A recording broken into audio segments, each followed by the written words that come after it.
ख़बर शामिल कयूं पिया रुकन बुरुडा खां। बलदियाती इलेक्शन जी तैयारियुनि लाइ फंक्शनल लीग तालका संजोलो जो वरियामानी हाउस ते तालके सदर अली अहमद अलवेलो मंगलो जी सदारत में इजलास थियो।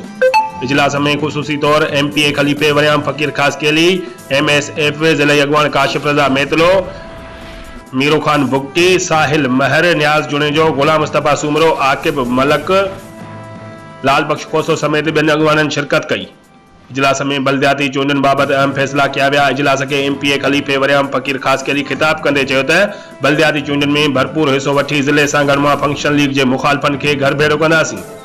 सिंध के करप्शन जरिए तबाह कंदड़नि जो सियासी सज लही चुको आहे। ज़िले जो अवाम पीर साईं पागारो जी क़यादत में असां सां गॾु आहे। रिपोर्ट कर जान मोहम्मद अबड़ो पे न्यूज़ रुकन बुरुडा।